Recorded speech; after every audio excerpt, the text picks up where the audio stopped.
ada alamat tujuannya yang nerima, ada router tetangga, next hop, lintasan yang dapat dilewati, terus jalur terbaik di setiap jaringan, sama informasi routing. Nah, jadi router itu ya pasti ada, kita mau ngasih pasti ada alamatnya gitu kan. Terus kalau mau ngasih ada alamatnya harus ada jalannya. Nah, kalau ada jalannya juga, jalan yang terbaik tuh yang mana gitu. Yang lebih cepat yang mana, kayak gitu. Nah, itu syarat-syarat router ya. Nah, ini routing itu baru cara menentukan rute. Kalau router tadi alatnya, kalau routing itu menentukan cara menentukan rute. Nah, yang dilakukan oleh dua jaringan atau lebih dengan menggunakan router agar jaringan yang berbeda saling terhubung. Jadi rumah A bentuknya kotak, rumah B bentuknya lingkaran. Ya, jadi kayak terhubungnya itu ada penghubungnya adalah router dengan cara routing ya. Jadi dynamic routing itu sendiri yaitu punya proses pemilihan jalur yang dilakukan secara otomatis. Sedangkan static routing itu pemilihan rute secara manual. Jadi kalau dinamik itu otomatis, static itu manual. Simpelnya itu ya.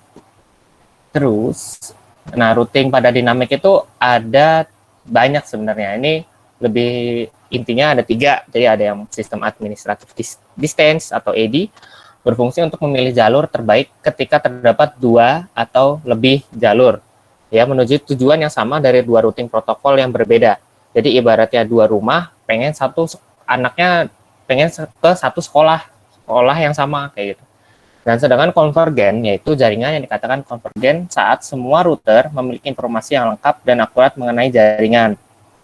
Metrik yaitu nilai yang digunakan pada routing protokol untuk menetapkan cost untuk mencapai remote network. Nah, routing protokol itu ya ada 2, 3, 4 ya, ini anak-anaknya gitu. Nah, ini khusus untuk dinamik kalau enggak. Ya, ini untuk khusus dinamik. Jadi, kalau statik itu beda, kalau ini khusus dinamik. Interior routing protokol, exterior routing protokol, interior gateway routing protokol, nanti dijelasin PPT berikutnya. Nah, di sini ada open source Path First atau OSPF. OSPF routing memakan banyak resource komputer. Akan tetapi pada routing ini, rute dapat dibagi menjadi beberapa jalan sehingga data dapat melewati 2 atau lebih rute secara paralel. Ya kayak listrik gitu loh. Jadi kayak mau nyalain lampu kan kabelnya tinggal satu saklar biar pembagiannya rata, nah itu secara paralel kayak gitu. Nah, OSPF juga melakukan auto summary sehingga mendukung sepenuhnya VLSM NCIDR yang di materi sebelumnya ya. Nah, OSPF juga memanfaatkan proses ID seperti EIGRP, terus ID yang sama untuk saling berkomunikasi karena OSPF menggunakan sistem area.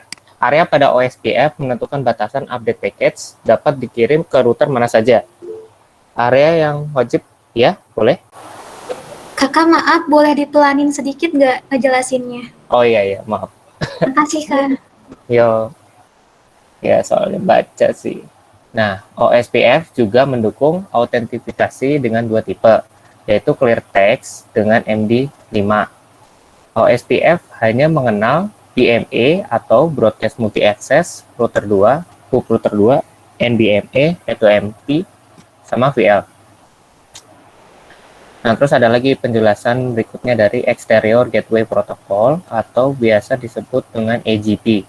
AGP merupakan protokol yang mengumumkan kepada autonomous system yang lain tentang jaringan yang berada di bawahnya. Maka, jika sebuah autonomous system ingin berhubung dengan jaringan yang ada di bawahnya, maka mereka harus melalui sebagai router utama. Nah, jadi ibaratnya kalau mau ke toko A, itu ada jalan A sama B. Nah, router utamanya tuh A ya, harus lewat A, nggak boleh lewat B gitu, nggak boleh langsung ke bawah gitu aja, harus lewat jalan A dulu gitu. Boleh A, B baru ke toko boleh, tapi intinya router utama harus dilewati. Jadi, kelemahannya protokol ini tidak bisa memberikan rute terbaik untuk pengiriman paket data. Ya, kelemahannya anggap aja jalan B itu lebih pendek gitu, tapi ya nggak boleh langsung karena kita harus lewat router utama. Nah, di sini ada Border Gateway Protocol atau biasa disebut dengan BGP. Protokol ini sudah dapat memilih rute terbaik yang digunakan pada ISP besar yang akan dipilih. BGP juga merupakan sebuah sistem antar autonomous routing protocol. BGP digunakan untuk pertukaran informasi rutin untuk internet dan merupakan protokol yang digunakan antar penyedia layanan internet atau ISP. Ketika BGP digunakan antar otonom sistem AS, protokol ini disebut sebagai external BGP atau eBGP. Sedangkan ketika BGP digunakan untuk bertukar rute dalam satu AS, maka protokol disebut sebagai interior BGP atau eBGP. Nah, ya nanti lebih lengkapnya ditanya sama Kang Riko ya. Interior Gateway Routing Protocol EGRP. Sebuah routing protokol berkomunikasi yang dikembangkan pada pertengahan tahun 1980-an oleh Cisco System. Tujuan utama untuk menyediakan protokol yang kuat untuk routing dalam sistem otonomi AS, otonom sistem ya. EGRP memiliki hop maksimum 255, tetapi defaultnya adalah 100. Yang biasa kayak kita pakai yang subnet itu kan 255 gitu lah ya. Dan defaultnya kadang ada yang 100.1 gitu kan, 101.12 gitu ya. EGRP merupakan bandwidth dan garis menunda secara default untuk menentukan rute terbaik dalam sebuah internetwork atau composite network. Nah, ini ada upgrade-annya dari EGRP, jadi namanya Enchant Interior Gateway Routing Protocol. Jadi kayak anggap aja 2.0-nya EGRP gitu ya. Jadi EGRP ini terdapat dua tipe routing protokol, yaitu ada distant vector dan link state. EGRP sangat cocok untuk jaringan besar. EGRP mempunyai maksimum hop count terbatas sampai 224. Memanfaatkan algoritma dual, yaitu diffuse update algorithm untuk mencapai successor atau base path dan visible successor atau backup path. Nah, di sini kita bakal lebih belajar tentang routing table, soalnya ya kita router ya. Nah, routing table itu apa sih? Nah, routing table itu berisikan informasi rute yang digunakan router untuk bertransaksi, yaitu informasinya dia. Nah, jadi kayak dia butuh source, tempat awalnya, tujuannya, destination, gateway, pintunya, netmask, interface, sama next hop. Nah, mode akses. Nah, mode akses itu user access mode. Nah, itu ya ibarat kayak tamu gitu. Muncul pada saat pertama kali masuk tamu. Akses ke router dibatasi ya. Tamu nggak bisa apa-apa lah gitu kan. Terus hanya dapat melakukan ping dan melihat informasi dasar tentang router ya. Jadi kayak tamu cuma bisa lihat, wah rumahnya bagus dah gitu doang. Nah, terus ada privilege access mode. Nah, ini yang kayak punya rumah gitu. Dapat melihat hasil konfigurasi, bisa melihat isi rumah gitu. Dapat melakukan perintah debugging. Untuk masuk ke mode ini harus ketik enable gitu. Nah, ini biasanya ditandai dengan router pagar ya. Nah, kalau ini global configuration mode. Nah, ini udah yang bukan punya rumah tapi yang bikin rumah. Nah, itu jadi kayak router config itu yang konstruktor rumah gitu, yang mengkonfigurasi routernya itu gitu. Ya bisa ngubah konfigurasi dari routernya. Masuk ke mode ini harus masuk ke konfigurasi terminal pada privilege access mode gitu. Jadi kita posisi masuknya harus mulai dari tamu, jadi punya rumah, jadi yang bisa bikin rumah kayak gitu. Jadi buat masuk ke global configuration mode kayak gitu. Nah, yang terakhir interface configuration mode, yaitu dilakukan per interface. Ini setting interface ya. Jadi kayak ketik interface FA 0/0 itu untuk masuk interface, terus kembali ke globalnya, ketik exit. Terus static sama dinamik ya bedanya apa sih? Yang tadi static itu yang mudah dipelajari dalam skala kecil, soalnya kan manual gitu kan settingannya. Kalau dinamik itu ya otomatis dan mudah digunakan saat konfigurasi jaringan skala besar. Jadi kalau udah 1000 gitu kan ya kali kan kita 1000 device gitu routernya. Terus masa kita setting satu-satu kan pegelino ya, aduh gitu kan. Kalau statik paling ya mau pakainya yang sekitaran bawah 5 gitu. Tapi kalau mau pakai dinamik juga ya nggak apa-apa gitu. Sesuai kebutuhan masing-masing. Ya, sekian langsung dilanjutkan oleh Kang Rival. Oke, terima kasih ya Kang Enrico atas Yes. paparan PT-nya. Jadi sejauh ini sampai saat ini apakah ada yang bisa langsung raise hand aja atau open mic bebas? Ini lumayan masuk database orang bertanya ini teh. Barangkali ada yang mau masuk gitu. Nah, Alip, ayo Alip, silakan. Izin bertanya Kang, kan tadi di eksterior routing protokol itu ada autonomous system. Nah, autonomous system itu teh apa Kang? Autonomous system itu apa? Oke. Oke, ini pertanyaan dari Alif ya. Pertanyaan pertama. Alif bertanya katanya autonomous system itu apa? Oke, jadi di dalam routing ya, di dalam routing itu, ini share screen-nya boleh dimatiin, Kang Indiko. Saya mau share Oke. ke teman-teman biar lebih tergambarkan gitu, bentar ya.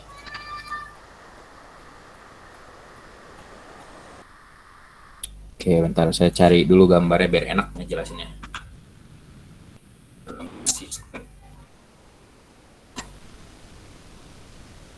Nah, di sini ya.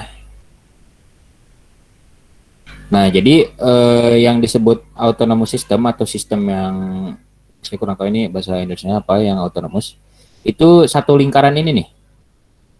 Satu lingkaran ini isinya tuh router-router. Jadi maksudnya satu lingkaran itu berbagai jaringan gitu. Ada beberapa jaringan, ada router 1, misalnya router 2, router 3. Nah, kalau mereka tergabung dalam area 10100 ini, nah ini mereka disebutnya suatu sistem autonomous. Nah, kalau misal eksterior itu yang eksterior gateway protokol itu berarti menghubungkan antar sistem autonomous.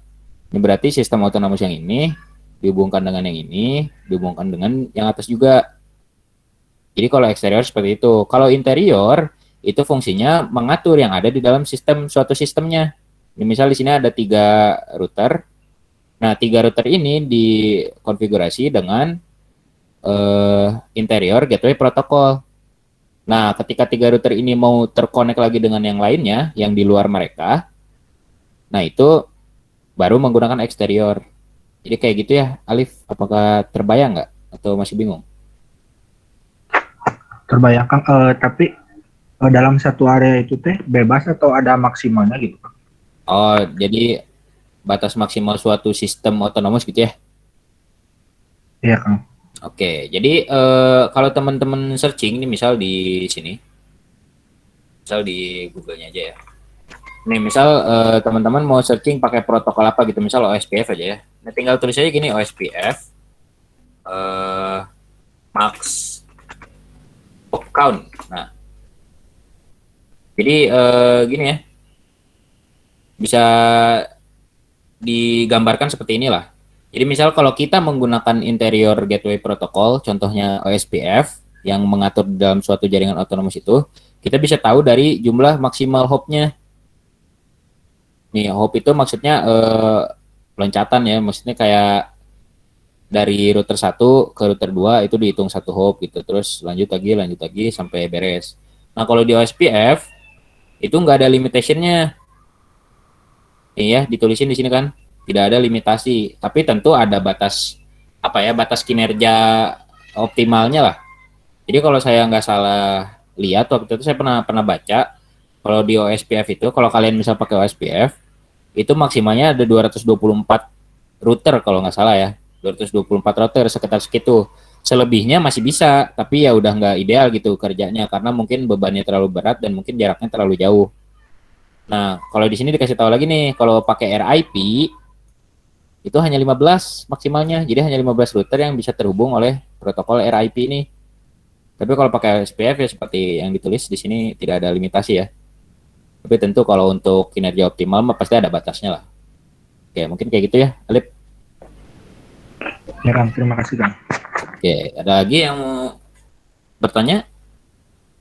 Bebas, ini pertanyaannya mau materi sebelumnya pun nggak apa-apa, tanyain aja. Siapa tahu materi sebelumnya masih bingung kan.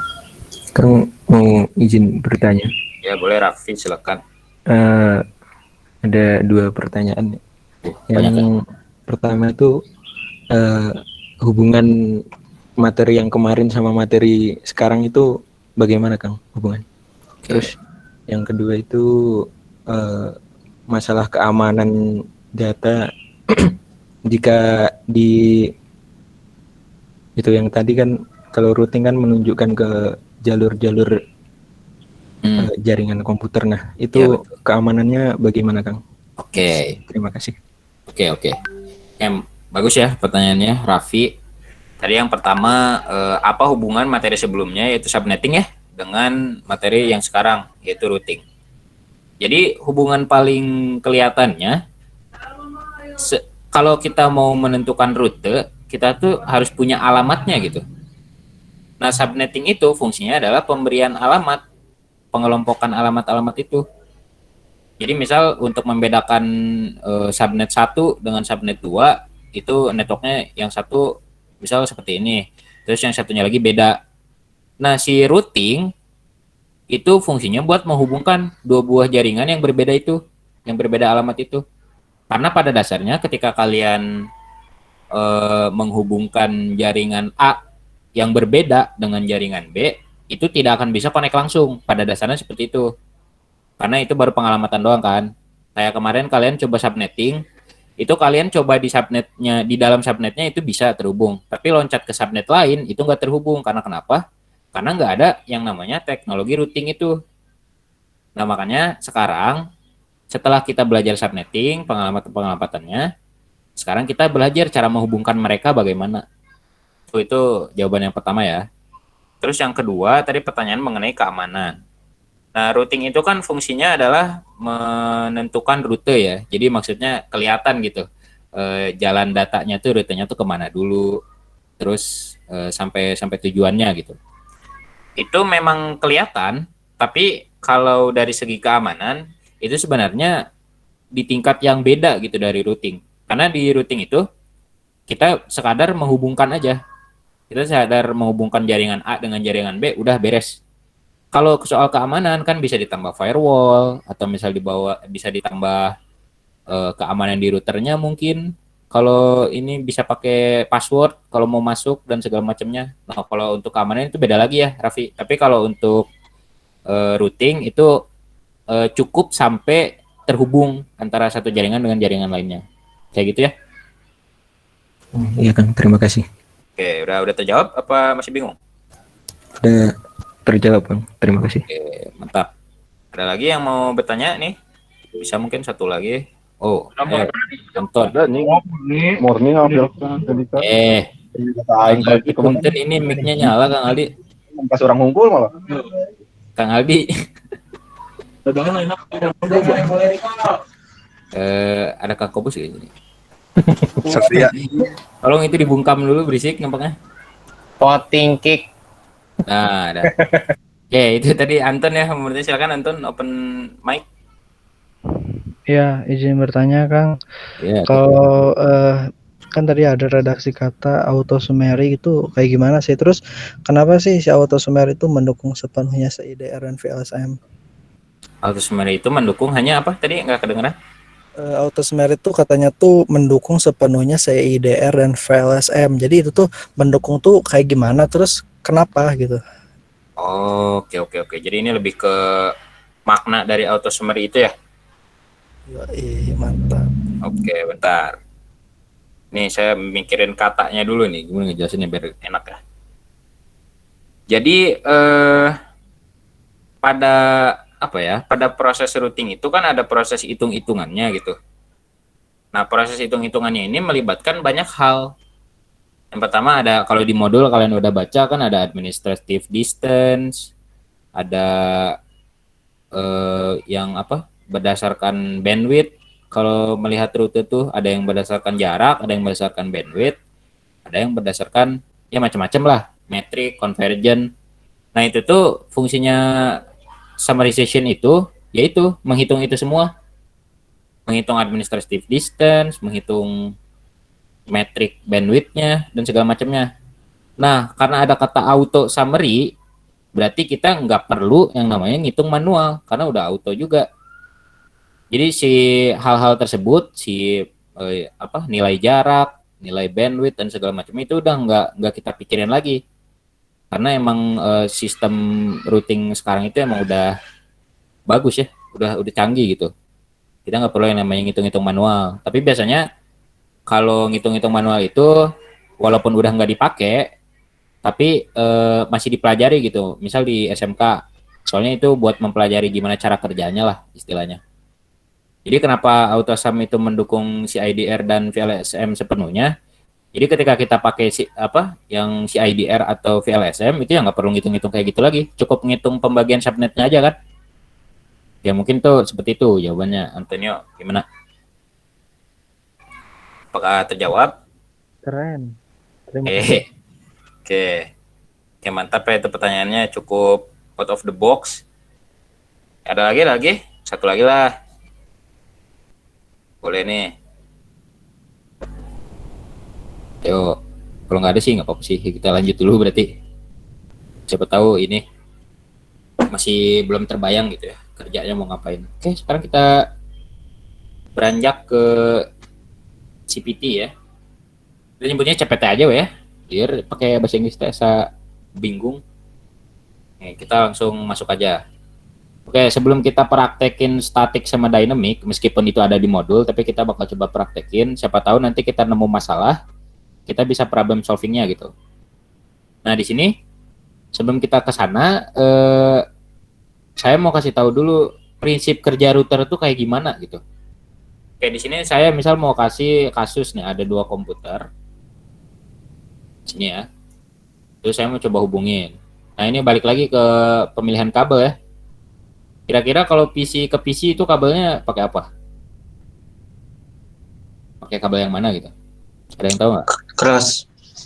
Cross Straight. kenapa pakai cross? Nah, tuh ada beda tuh jawabannya. Coba yang pakai cross kenapa? Karena beda perangkat. Oh iya, ini kan Beda. maaf. sama perangkat maksudnya. Oke, kalau yang pakai straight kenapa? Jadi ada yang jawab. Aku sih lebih biasa emang pakai straight Kak, cuman mungkin bisa pakai crossover. Ah ya, oke. Ini kasusnya emang cukup relate sih di kehidupan kita.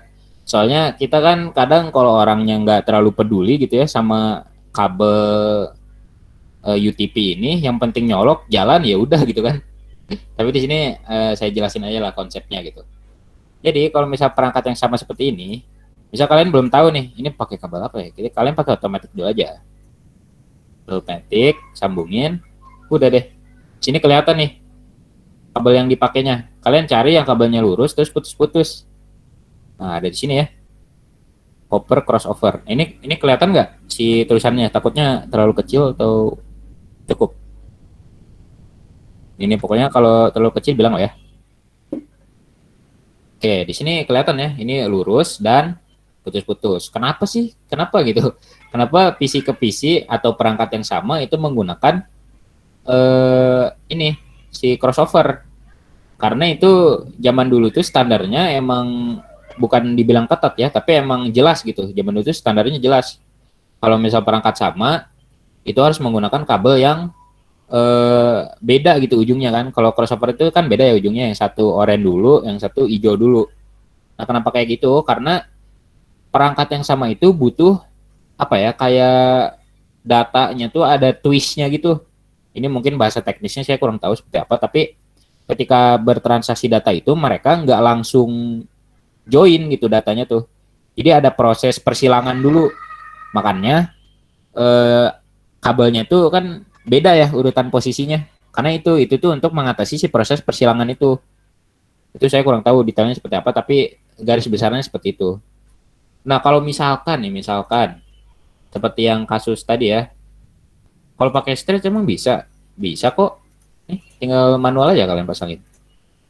Udah gitu. Tapi memang di sini jadi merah. Karena kenapa? Karena Cisco paket tracer ini itu masih sesuai standar aslinya gitu, IEEE. Nah, kenapa di zaman sekarang itu ngehubungin perangkat yang sama pun pakai kabel straight pun bisa gitu. Kenapa? Nah, karena zaman sekarang itu udah ada teknologi yang namanya Auto MDI-X. Nah, kalau teman-teman nggak tahu ya bisa searching aja lah ya detailnya seperti apa. Nah, Auto MDI-X itu menghilangkan si proses persilangan tadi gitu. Jadi otomatis si datanya itu sinkron dan udah bisa langsung kirim walaupun perangkatnya sama. Ya mungkin itu gambarannya seperti itu ya. Kalau jelasin kabel panjang lagi nanti. Oke, jadi di sini karena kita udah tahu di sini pakai kabel cross, kita pakai kabel cross aja. Kita pilih terus di sini Oh, ini bahas dikit lagi deh. Nah, kalau misal kalian pakai automatic, itu kalian nggak dikasih pilihan port yang mana yang mau disambungin. Ini kan tuh, tadi nggak ada pilihan kan, tuh sambung sini juga nggak ada pilihan. Tapi kalau kalian manual, ini cross, nah kalian dikasih pilihan gini. Ini si kabel crossnya itu mau dicolokin kemana lah istilahnya. Ini kita pakai yang fast Ethernet. Di sini juga sama, dikasih pilihan fast Ethernet. Hasilnya sama, cuma nanti bingungnya kalau kalian disuruh menentukan portnya tuh spesifik gitu. Misal ini portnya saya nggak mau di port F0, mau di port ini. Nah kalau pakai automatic kan susah ya, langsung nyambung gitu nggak ada pilihannya. Nah makanya kalian harus belajar pakai manual. Oke, kita kembali ke prinsip kerja router. Di sini tanpa router ya. Secara teori kita kasih IP di sini. Ini kita kasih IP kelas C 1112. Netmasknya bawaannya kelas C 124. Default gateway-nya kosongin dulu aja karena belum dipakai. Nah, di sini kita pakai kelas B 172.16.12. Netmasknya juga sama, pakai netmask bawaan kelas B. Ini otomatis diisi, tadi nggak saya isi. Saya cuma pencet tab, ini keluar sendiri. Dan gateway-nya juga nanti dulu itu kita close. Secara teori, ini kan beda jaringan ya. Ini jaringan kelas C dan ini jaringan kelas B. Coba kita koneksi, apakah bisa? Gagal. Mungkin siapa tahu ini bug, kita coba lagi apakah bisa. Masih gagal. Biasanya kalau kalian coba yang ketiga kali masih gagal, berarti itu emang nggak bisa. Ya. Karena kadang ketika config kalian berhasil, terus kalian coba, ini kita sebutnya ping aja ya.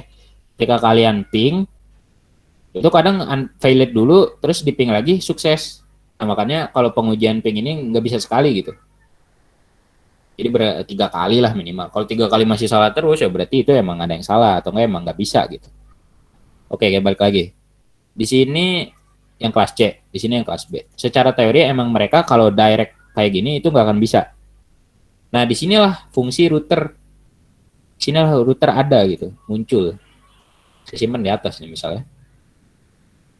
Oke, berarti karena ada router ya skema pengkabelannya bukan kayak gini lagi, kita hapus. Nah kalau di sini misal kalian bingung nih, ini kalau dari PC ke router pakai kabel apa gitu? Karena yang ini perangkat beda kan, ini PC, ini router. Kita lihat ya kabelnya apa. Kalau pakai automatic, wah ternyata pakai crossover gitu, walaupun ini perangkatnya beda. Padahal kan kalau perangkatnya beda itu pakai straight ya. Nah mungkin untuk penjelasan kenapa PC ke router itu pakai cross, nah itu bisa dicari di luar aja ya, karena itu nggak terlalu masuk ke materi sekarang lah. Karena ini soal pengkabelan aja. Oke, kita lanjut. Nah di sini, oh ya sebelum kalian lanjut ke sini nih, kalian lihat kan ada FA00, ada FA10, FA0. Nih kalau misal di kalian nggak ada, ini berarti kalian belum melakukan ini. Jadi kita ke option, terus ke preferences. Nah, habis itu kalian cari yang ini nih, always show port labels, bla bla bla. Nah, ini pastiin kalian centang. Karena ketika kalian nggak centang, hasilnya bakal kayak gini. Nama portnya hilang. Nah, emang kenapa gitu? Nah, kalau nama portnya hilang ya, nggak masalah juga kan kalau nama doang mah. Ya emang nggak masalah. Tapi nanti susahnya ketika kalian mau config, itu kalian bingung. Ini router ini tuh nyolok ke port yang mana ya? Terus ini nama port PC ini apa? Nanti kalian bingung gitu ke depannya. Makanya kalau yang belum, ini jangan lupa dicentang. Biar kelihatan nama portnya. Oke, itu trivia aja sih sedikit. Oke, kita lanjut.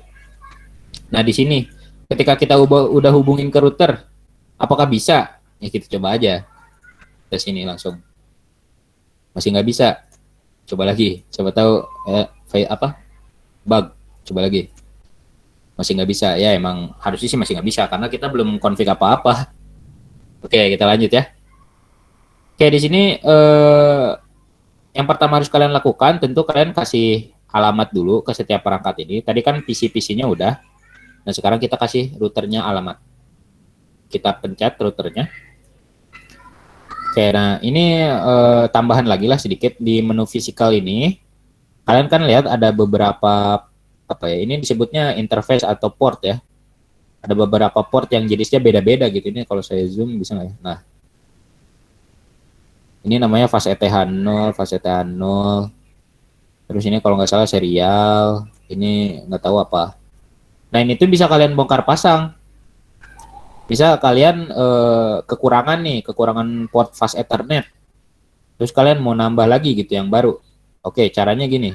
Kalian matiin dulu routernya. Sampai hijaunya hilang nih. Ini tombol powernya kalian klik aja sekali. Habis itu, nah kalau kalian nggak tahu namanya, kalian tinggal arahin kursor kalian ke portnya. Nah, di situ bakal muncul namanya PT router NM1CFE. Nah, ini kalian kekurangan port ini nih. Oke, gimana cara namanya ya ini? Kalian cari namanya di sini di modulesnya. Nih, ini di sini kalian klik drag and drop dan kalian arahin ke si ininya. Si slot yang tersisanya ini kan masih ada 3 slot kosong nih. Nih kalian mau tambah lagi, silakan tambah lagi. Kalian mau hapus pun bisa. Nih, misalnya mau dicabut. Ini mau dicabut. Nah, kayak gitu ya. Jadi kalau kalian nanti suatu saat nih, misal lagi coba Cisco Packet Tracer, terus, aduh ini kok portnya kurang gitu di routernya, ini harus kayak gimana? Nah ini, kalian jangan khawatir ya. Hari ini udah ada caranya. Nah, jangan lupa setelah kalian beres nih ngotak-ngatik port ini, kalian nyalain lagi routernya. Karena kalau routernya nggak dinyalain, kalian mau config seberhasil apapun nggak akan connect ya. Oke, nah sekarang kita lanjut lagi ke konfigurasi cara kerja routernya. Nah, cara memberi alamat di router itu sebenarnya ada 2 cara. Yang pertama lewat config ini, menu config kalian pencet. Terus kalian pilih port mana yang mau kalian kasih IP-nya. Tapi kalau kita pakai menu config ini tuh nggak menarik gitu. Tidak challenging. Dan cenderung kalian bakal bingung kalau misalnya kalian dikejar-kejar waktu. Karena kenapa? Karena takutnya yang udah biasa ngetik itu tangannya kan udah biasa ngoding, ngetik sintaks, terus disuruh pakai graphical user interface. Kan bingung ya? Sekarang kita langsung pakai yang ini aja nih, sebelahnya CLI lah. Command line ya. Oke, di sini ini awal mula tampilan command line si routernya. Nah, kita tujuannya di sini bakal ngasih alamat dulu ke si routernya. Kalau misal di CPT kalian muncul ini, ya yang would you like bla bla bla itu, kalian pencet N terus enter aja bisa dan langsung enter lagi. Sampai keluar tulisan router yang ada tanda ini ya, kurung apa ini?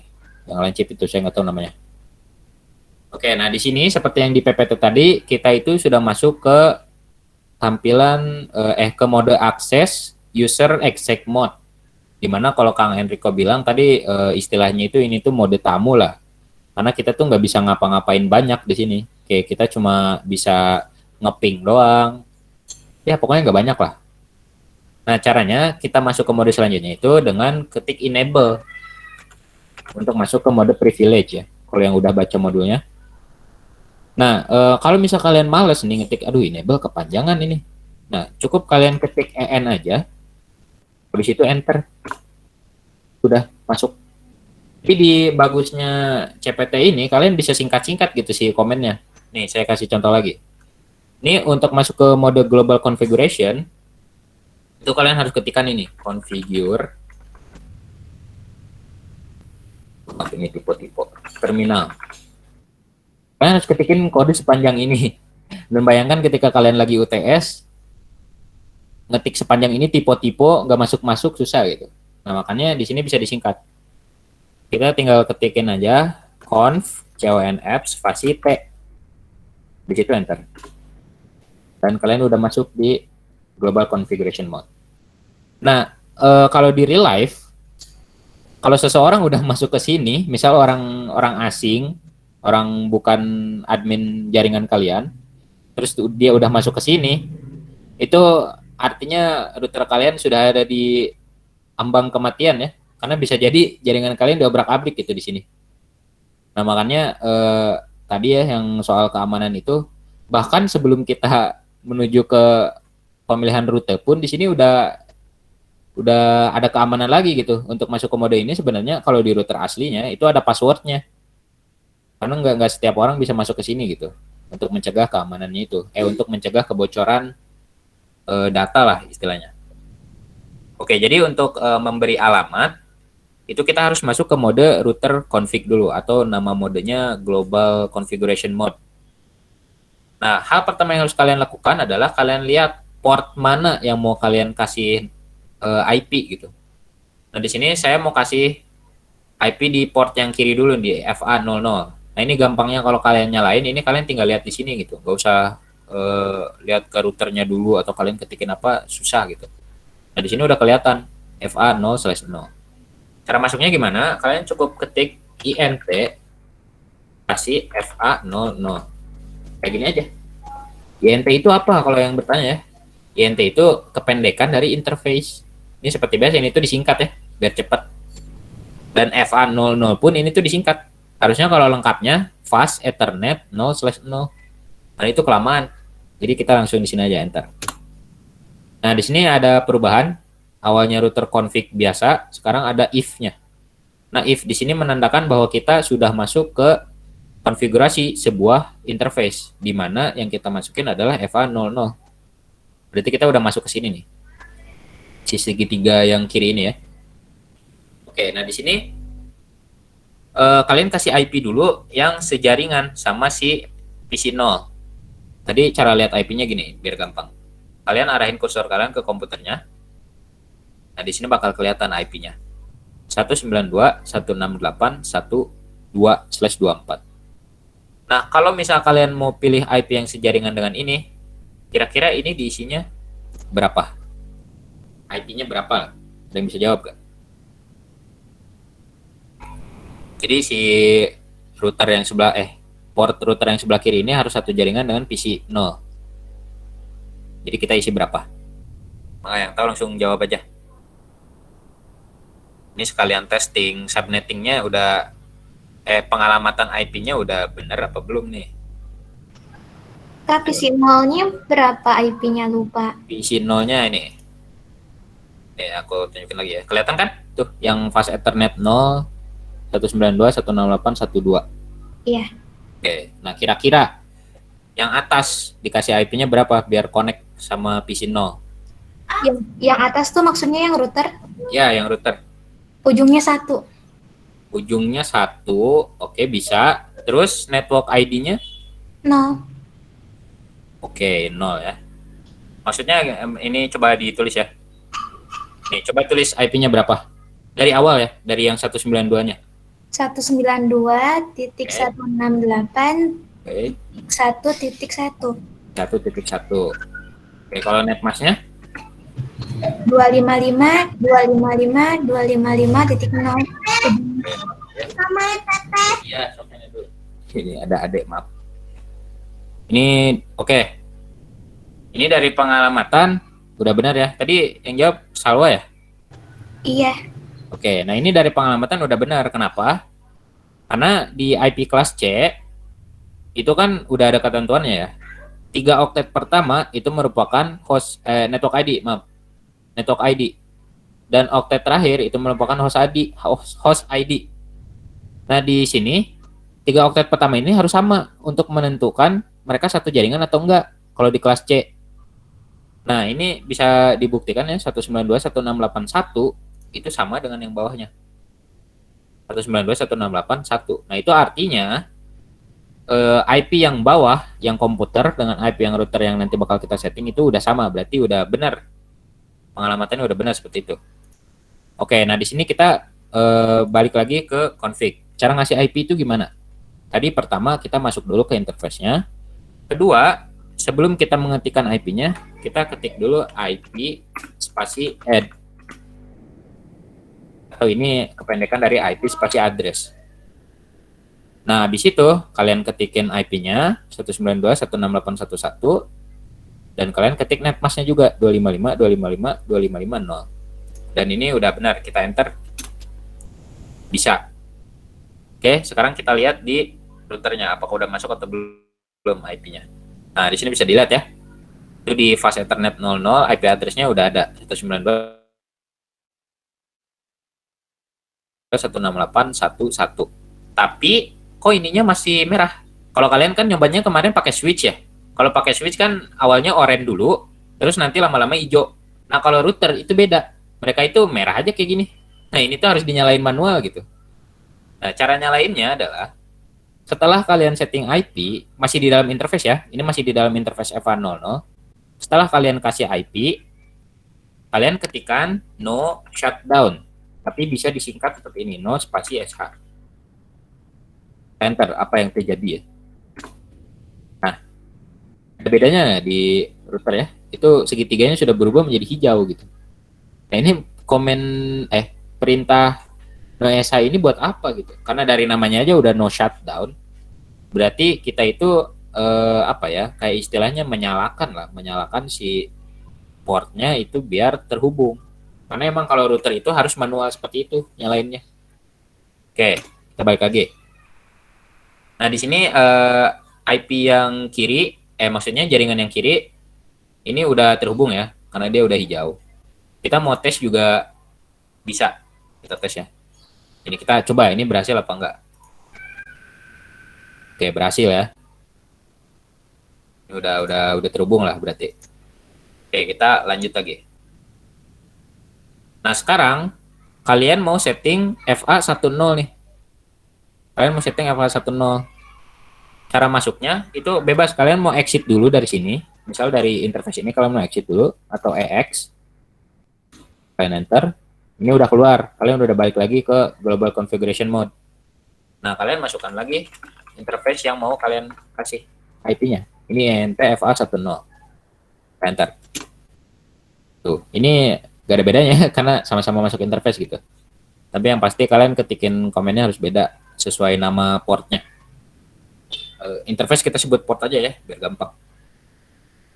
Oke, di sini sama seperti yang atas, kita kasih IP, add. Sekarang balik lagi pertanyaan saya. Untuk kelas B, ini kan kelas B ya yang di kanan. Nih, IP-nya kelihatan 172.16.12/16.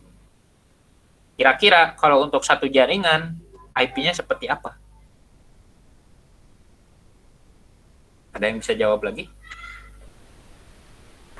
Ini kelas B ya, saya tekankan. Saya nyoba, Kang. Siapa tuh sebutin namanya? Bahrul, Kang. Oke, Bahrul. Silakan. Iya, karena kelas B berarti dua bit pertamanya harus sama gitu. Itu Kang. Jadi harus Kenapa? karena kelas B kan ya gitu. Network ID maksudnya. ID-nya ya. Jadi 172.1.16 titik ya belakangnya mungkin bebas gitu Kang. Oke, ini Bahrul berarti udah paham lah ya istilahnya untuk pengalamatan di kelas B. Oke, tadi udah betul.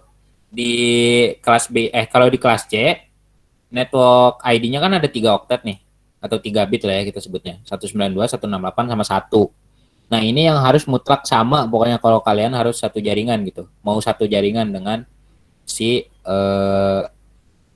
sebelahnya, tetangganya. Baru di sininya unik.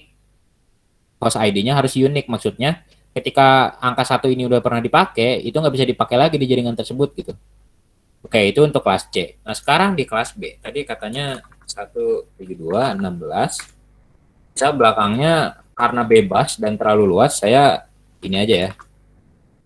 Mudahnya seperti inilah.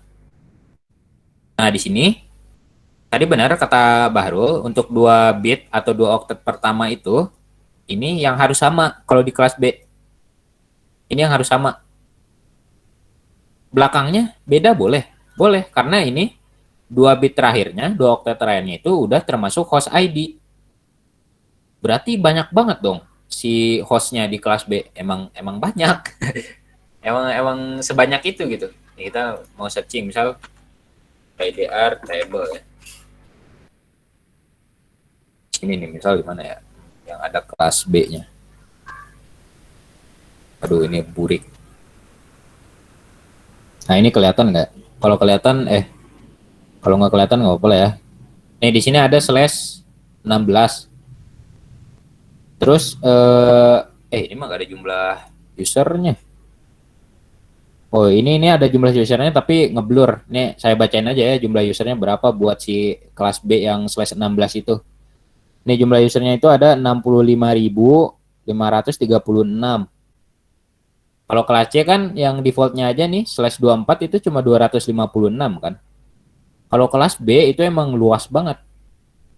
Yang defaultnya aja yang /16 itu 65.000 gitu. Bayangkan 65.000 PC. Berarti emang wajar kalau misal si ininya itu bisa luas banget. Ini kan awalnya 1-1 dan akhirnya tuh bisa sampai kayak gini. 255, 254. Ini bisa sampai sepanjang ini gitu. Karena emang sebanyak itu. Tapi karena di sini mau gampang aja, belum yang sulit-sulit, kita 1.1 aja. Karena ini kan masih satu jaringan juga dengan yang PC bawahnya. Oke, kita lanjut. Untuk subnet mah nggak apa-apa lah, ini mah nggak perlu dites karena kita pakai default juga. Jadi bawaan kelas B aja. Yaitu /16. Dan kalau diganti ke dotted notation jadi kayak gini, 255, 255, 00. Terus kita enter. Di situ jangan lupa kalian no shutdown lagi ya, no SH biar nyala. Nah, kalau udah nyala gini, apakah udah bisa connect apa belum gitu? Ini misalnya kita hubungin dulu si PC1 ke routernya. Oh bisa nih, kalau sesama jaringan bisa nih. Nah sekarang pengujian kalau beda jaringan. Aduh gagal, coba lagi.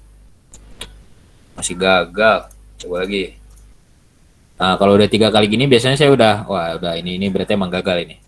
Oke, dan memang config-nya itu belum selesai gitu, belum selesai sampai situ. Ini kita belum masuk ke static sama dynamic ya. Ini baru belajar cara kerja router aja. Jadi router itu kan fungsinya untuk menghubungkan dua buah jaringan yang berbeda gitu, dua buah jaringan atau lebih yang berbeda. Nah di sini ada yang bukan kelewat, ini ada satu step lagi yang harus kalian isi di komputer masing-masing komputernya. Ini seperti yang saya bilang tadi untuk default gateway dilewat, karena kenapa? Karena tadi kan terhubungnya tuh direct gitu. Nih misal yang ini aja nih, direct yang PC 0 ke FA00 itu karena mereka direct, mereka nggak butuh default gateway. Nah, kasusnya kalau misal PC kiri mau ke PC kanan, itu nggak ada default gateway, mereka nggak akan bisa connect. Karena bingung setelah datanya keluar dari sini, terus dia masuk ke FA00, dia bingung ini mau dikemanain gitu. Sininya mau dikemanain, nggak ada arahnya. Nah, untuk default gateway itu diisi oleh IP router kalian yang terhubung dengan komputernya. Misal di PC kiri berarti yang terhubung itu FA00. Nah, IP FA00 itu kan 192, 168, 11 ya. Tadi seperti yang Salwa bilang. Oke, udah cukup ini. Diisi, jangan lupa diisi default gateway-nya. Kita close. Nah, jangan lupa di yang satunya juga. Jangan cuma satu gitu, kan di sini masih nggak ada. Nah, oke. Kita isi lagi 172, 16, 11. Ini kan IP routernya. Pas. Oke, sekarang kita coba apakah bisa. Sukses ternyata. Sebaliknya. Sukses. Oke, jadi itu cara kerja router itu. Kita kan udah sama-sama lihat ya, kalau PC kiri itu pakai kelas C. PC kanan itu pakai kelas B. Tadi secara direct mereka dihubungin langsung, itu nggak bisa. Nah, kalau kalian pakai switch pun, itu nggak akan bisa. Karena switch itu nggak ada fitur routing. Switch itu bukan router ya, jadi nggak ada fitur routing. Dia nggak bisa menentukan rute. Nah, karena di sini kita pakai router, bahkan kelas yang berbeda pun bisa gitu, bisa connect. Ini bukan sulap ya, ini saya coba lagi nih. Takutnya rekayasa tuh, enggak ya? Beneran ini sukses. Nah, itulah cara kerja router gitu, menghubungkan dua buah atau lebih jaringan yang berbeda. Maksudnya berbeda di sini bisa macam-macam, entah berbeda subnet masknya, entah berbeda kelasnya bahkan secara luas. Dan sebagai macamnya lah. Pokoknya itu cara kerja router. Nah, sampai sini ada yang mau ditanyakan nggak dari prinsip kerja router ini? Coba tahu ada yang masih bingung gitu, kok bisa terhubung gitu, kenapa? Ya ada magic apa di router ini gitu. Kalau ada yang bertanya, silakan langsung raise hand aja atau open mic. Kang, boleh lihat nggak itu yang tadi default gateway PC yang pertama tadi, yang kiri? Oh, sebentar. Itu, terus putus. Nah ini. Oh, itu tuh kalau default gateway itu ngikutin IP address, octet IP address yang itu di atasnya. Ya, ngikutin IP routernya. Jadi yang dimasukin default gateway itu IP routernya. Si yang ini nih, yang di atas ini kan yang kiri. Berarti jalur masuknya itu yang EVA00 kan. Nah, masukin yang ini. Ya. Begitupun yang kanan, itu jalur masuknya kan yang EVA10. Kan disebutnya gate lah, kayak gerbang gitu. Gerbang masuknya tuh yang ini. Ya, berarti masukin yang ini juga. Ah, itu kan yang belakang itu kan host. Apakah selalu angka 1 atau bebas? Yang ini? Iya. Oke. Ini pertanyaannya menarik juga ya dari Herdi. Jadi apakah gitu si router itu harus selalu memegang angka 1 di jaringan gitu kan? Nah itu jawabannya enggak kayak gitu. Karena ini balik lagi ke skema pengalamatan kalian. Kalau misal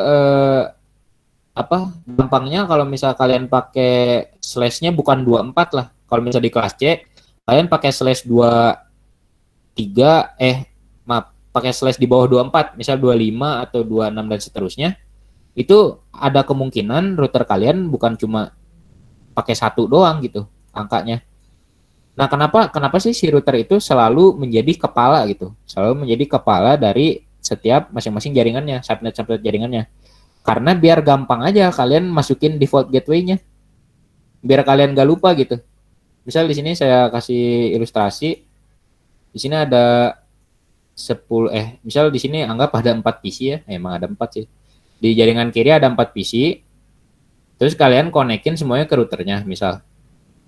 Terus kalau misal routernya nggak tahu IP-nya berapa gitu, maksudnya benar-benar serandom itu, ini bingung nih masing-masing komputer. Ini default gateway siapa gitu kan? IP yang mana? Apakah kita ngehubungnya ke router sini atau kemana gitu? Nah makanya kenapa di setiap awal jaringan itu, setelah IP network ya, yang 0, setelah IP network itu selalu dimulai dari router dulu. Karena router juga menggunakan IP valid ya. Router juga menggunakan host yang valid gitu, IP host yang valid. Karena dia dianggap sama lah seperti end device lainnya, seperti PC, seperti ya macam-macam lah pokoknya. Nah itu ya, kenapa harus 1? Karena itu menandakan awal jaringan gitu, awal mulanya, kepalanya. Tapi kalaupun bukan 1 bisa, nggak masalah gitu. Itu disesuaikan dengan skema jaringan kalian. Kayak gitu ya, Herdi. Oke Kang, thank you. Ada lagi ya kita yang mau bertanya? Atau udah cukup mungkin ya untuk cara kerja router mah emang kayak gini sih. Gini aja gitu cara kerja router mah. Nggak ada hal yang spesial selain menghubungkan 2 buah jaringan yang berbeda. Nah sekarang kita mungkin akan langsung lanjut ke static routing ya. Oke mungkin untuk teman-teman yang udah nyoba di modul juga ada static routing itu seperti apa. Nah di sini saya mau coba praktekkan gitu. Ini anggaplah semoga saya menemui error ya. Karena kalau saya nemu error itu bisa saya jelasin gitu ke kalian error ini cara ngatasin errornya gimana gitu. Oke, di sini kita sama-sama kerjakan. Di modul itu kan ada 3 PC ya. Kalau saya nggak salah lihat 3 PC. Terus di atasnya ada 3 router juga. Nah di sini routernya banyak banget gitu, mau pakai yang mana? Ini sepenuhnya diserahkan kepada kalian gitu mau pakai yang mana. Tapi karena saya udah kebiasaan pakai PT router, jadi saya pakai PT router aja. Ini bedanya apa gitu masing-masingnya? Itu bedanya bisa dicari sendiri lah ya, karena ini banyak banget gitu. Saya juga nggak hafal bedanya satu-satu. Saya cuma hafal ini doang, PT router. Oke, kita kembali ke soal. Oke, ini skema jaringan seperti ini. Kita belajar hubungkan secara manual ya. Kita hubungkan oleh kabel crossover. Kita konekin di sini fase Ethernet 00. Di sini juga sama. Di sini juga sama ya. Nah, kalau kalian lihat di modul itu pakai kabel warna merah gitu. Ketika menghubungkan router itu kok pakai kabel warna merah? Nih saya kasih contoh aja nih, kita pakai otomatis. Kan misal kalian bingung gitu, ini router ke router pakai apaan? Nggak pakai otomatis aja. Tuh, ternyata pakai warna merah. Saya geser dulu. Terus coba lagi sebelahnya. Nah, masih warna merah gitu. Nah, di sini saya mau jelasin gitu, kabel warna merah itu fungsinya apa? Kenapa nggak pakai kabel twisted pair aja nih, yang crossover atau straight itu? Nah, jadi ini nama kabel ini adalah kabel serial ya. Nih, ini yang warna merah ini, yang ada belokannya itu, ini namanya kabel serial. Di sini ada dua, ada DCI, ada DTI. Kalau DCI itu ada jamnya. Nih, ini kan di port yang sini ada jamnya. Berarti di ujung ini itu kabel DCI. Nah, di ujung satunya itu adalah DTI, DTE gitu. DCE, ini DTE. Begitupun yang ini. Nah, kenapa sih antar router itu pakai kabel serial? Nah, ini mungkin di SMK juga belum terlalu dijelaskan gitu, karena dulu misal ada yang anak SMK di sini, ketika kalian coba-coba router, misal kesampaian gitu coba-coba router, itu biasanya pakai kabel UTP aja gitu kan ya, polosan gitu, pakai kabel bebas gitu, kabel bikin sendiri UTP, terus kita konekin kok nyambung-nyambung aja gitu. Nah, sebenarnya kalau di dunia nyata itu kabel yang dipakai itu seperti ini kalau antar router, kabel serial namanya. Nah, makanya si Cisco Packet Tracer ini emang udah pinter gitu. Ketika kita nggak tahu mau pakai kabel apa, dia pasangin otomatis kabel aslinya. Nah, kalau misal pakai kabel ini bisa nggak? Ya bisa-bisa aja. Bisa-bisa aja sebenarnya. Ini kan biar menggambarkan situasi realnya aja kan di dunia nyata gitu. Nah, makanya di sini pakai kabel serial, kabel yang sebenarnya kalau mau hubungkan antar router. Nah, mungkin itu untuk skema jaringan seperti ini. Nah, di sini saya mau dokumentasi dulu network ID-nya, network IP networknya biar nggak bingung. Di yang kiri bawah, saya maunya seperti ini. Ini saya simpan di sini ya. Terus yang tengah, saya maunya 20.0/24. Sini. Dan yang atas, yang atas, yang kanan, saya maunya 30.0/24. Ini fungsinya buat apa ya? Ini buat catatan aja sih, biar nggak bingung gitu. Biar nggak lupa-lupa. Makanya saya catat. Nah, di sini ada dua kabel lagi yang belum dikasih network, saya kasih juga. Kita di sini saya mau pakai kelas B 16.10/10. Ini harusnya kan untuk kelas C ya. Tapi kok IP-nya kelas B emang bisa? Bisa-bisa aja sebenarnya. Iya. Kenapa bisa? Karena sebenarnya pengalamatan IP itu benar-benar bebas gitu. Kita tuh benar-benar bebas secara ini ya. Kalau nggak tergantung ke standar ya, itu benar-benar bebas gitu. Tapi memang ada suatu waktu kalian nggak bisa ngubungin, ada IP yang emang nggak bisa dikonekin sama subnet mask itu. Itu saya lupa detailnya seperti apa. Tapi kalau misal kayak gini nih, ini pakai IP 172 kan IP kelas B ya. Tapi karena di sini pakai /30 yaitu /kelas C, berarti ini balik lagi ke awal. Berarti ini ngikutin si netmasknya, network ID-nya jadi yang 3 ini. Walaupun ini kelas B 172.16.1 yang harus sama, sisanya ini unik belakangnya. Ya kayak gitu ya. Kita lanjut, yang di sini juga sama, saya mau sama aja kayak itu. Harus beda sih. 2/30. Nah, kenapa pakai /30 emang ada apa gitu? Kita lihat aja di ini ya. Baik lagi ke CIDR itu, label. 30 itu bisa menampung. Nih, di sini /30. Host atau jumlah hostnya itu 4 dan usable host atau yang valid itu 2. Jadi saya lihat ininya. /30 itu bisa dipakai oleh 2 device. Dan kebetulan saya cuma pakai di router 1 sama router 2. Udah cukup kan 2 doang IP-nya. Ya kayak gitu ya, untuk pengalamatan itu trivia ya, tambahan aja. Oke. Kemudian setelah kita dokumentasi seperti ini, apa yang harus kita lakukan pertama kali gitu untuk melakukan static routing? Ini kita kasih catatan deh. Static routing. Oke. Harus kita lakukan gitu. Yang pertama tentu pengalamatan dulu. Balik lagi, ini pengalamatan itu penting gitu. Makanya sebelum kita routing harus ada alamatnya dulu. Kalian harus melewati fase itu dulu. Baru kita bisa mulai menentukan rute. Nah, di sini kita kasih PC-nya dulu ya biar gampang. Oke, di sini jangan lupa IP configuration-nya pakai yang static karena DHCP itu belum diajarin ya di sini. Oke, kita langsung pakai yang static aja. Nah, di sini kan udah ada ya dokumentasinya 192.168.10.0. Berarti kita jangan pilih IP ini karena ini IP network.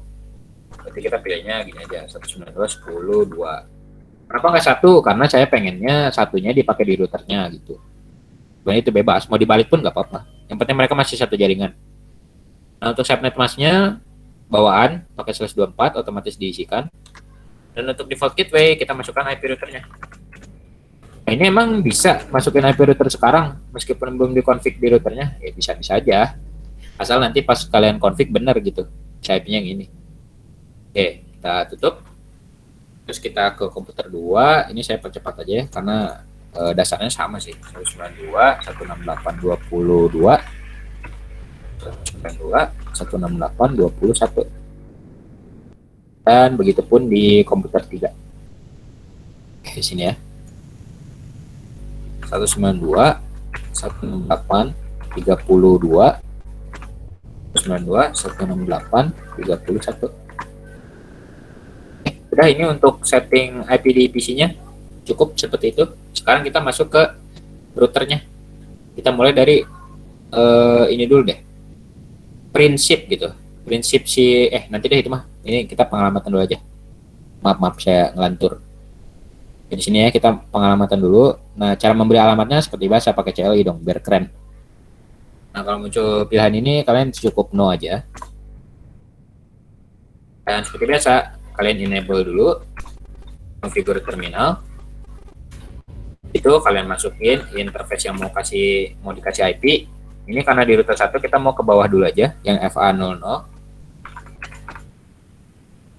IP-nya kayak gimana ya? Kayak tadi, IP add 192.168.10.1. Masnya yang 124.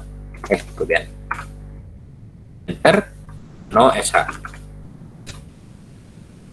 Oke, udah berubah jadi hijau, udah mantap. Ini kita exit dulu. Setelah itu kita mau kasih IP yang SE20 ini.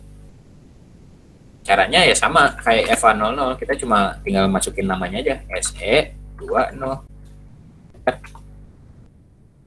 Nah, di sini udah ada dokumentasinya juga. Kita IP-nya IP add 172.16.1.1. Dan untuk /30, kalau kalian masih belum hafal atau kalian belum tahu cara ngitungnya, saya kasih tahu aja di sini ya. 255. Oh, bener gitu ini 252 itu /30 ya, nanti kita lihat, kita buktikan. Nah, di sini udah cukup, kita enter aja. Di situ no SH juga. Nah, di sini bisa dilihat walaupun udah di no SH masih merah gitu. Nah, ini kenapa? Apakah error router saya? Ternyata tidak error ya. Bukan error, itu tuh karena emang kalau no SH itu harus aktif di kedua ujungnya. Misal di kiri udah di no SH tapi di kanan belum, mereka nggak akan nyala gitu si jaringannya, si kabelnya nggak akan nyala, istilahnya kayak gitu lah. Oke, tapi karena pengalamatan di router 1 udah beres, ya udah kita tutup aja. Ini sekarang pembuktian aja nih, bener nggak tuh 252 itu /30. Ini kalian lihat sendiri ya di serial 20 172.16.11/30. Ya, berarti betul ya. Sekarang lanjut ke router 2. Masih pengalamatan, ini masih belum masuk ke static routingnya. Kita nol lagi. Enable configure terminal. Lalu kita di sini ada 3 ya, ada 3 jalur yang perlu kita kasih IP. Kita ke kiri dulu deh. Kita masukin IP interface dulu ya. INT SE20. Ini dari mana SE20 ya? Ini lihat aja nih. Ini SE20 kan yang ke kiri. Ini walaupun sama tapi beda, ini beda ujung. Oke, kita enter. Terus kita kasih IP juga, IP add 172.16.1.2. Kenapa 1-2? Karena satu-satunya udah dipakai yang di sebelahnya ya. Jadi ini biar satu jaringan nyambung dan berkelanjutan gitu, jadi 1-2 aja. Untuk net masknya sama, ini harus slash 30 juga. Oh, SH. Nah, di sini udah nyala ya dua-duanya. Dan terbukti kalau misal mau no SH itu, kalau router ke router, itu dua-duanya harus no SH biar nyala. Di situ enter. Oke, sekarang kita yang ke bawah. Ini saya percepat aja ya, INT. Nah, ini mau di exit dulu boleh, mau langsung masuk ke interface-nya juga boleh. Tapi saya sarankan exit dulu biar kalian nggak pusing. Nah, karena ini nih. Tuh, nggak ada bedanya gitu. Config if, ini config if, ini config if. Ini sebenarnya interface yang mana gitu kan? Nah, kalau kalian nggak exit dulu tuh, nanti kalian takutnya bingung kalau nggak ada jeda gitu. Ini saya lagi ada di interface mana. Tapi karena kalau kalian udah hafal gitu, setelah kalian ketikin ini terus keluar config if ya berarti udah masuk. Sekarang kita kasih IP lagi. 192.168.20.1. Nah, tadi kan di sini default gateway di komputernya udah ditentukan ya 21 IP-nya. Dan netmasknya ya default pakai kelas C. Oh, SH. Oke, udah nyala juga. Sekarang tinggal yang ke kanan. Tinggal yang ke kanan ya. Bentar, ini share. Nah, tinggal yang ke kanan. Kita langsung INT lagi aja. INT SE30. Ini kalau masih bingung ya exit dulu berarti. Ya, di sini kita IP add lagi. 72.16.2.1. Saya pengennya di sini 21 gitu. Nanti di sininya 2.2-nya. Untuk netmasknya sama, 130 berarti 252. No SH. Oke. Dan terakhir ini router ketiga kita yang perlu kita konfigurasi. Enable configure terminal. Terus INT SE20 dulu. Terus itu kasih IP-nya, IP add 172.16.20. Kok 20? 22, maaf. Netmasknya 255.255.255.252. Enter dan no SH. Oke, udah hijau ya. Udah nyala berarti. Oke, ini belum balik. Nah, oke, kalau udah enter lagi. Oke, sekarang terakhir yang ke bawah itu INT FA00. Oke.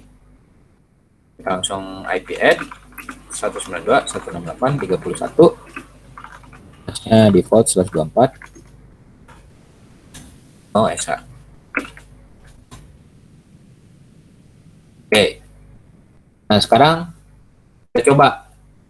Ini kan baru pengamatan. Kita coba aja, siapa tahu kan bisa gitu. Kita coba nih dari PC 5 ke router atasnya sukses. Dari PC 6 ke router atasnya sukses. Dari yang kanan juga ke atasnya sukses. Nah, kalau misal kita lintas jaringan, coba failed katanya. Terus failed juga. Misalnya ini coba sekali lagi.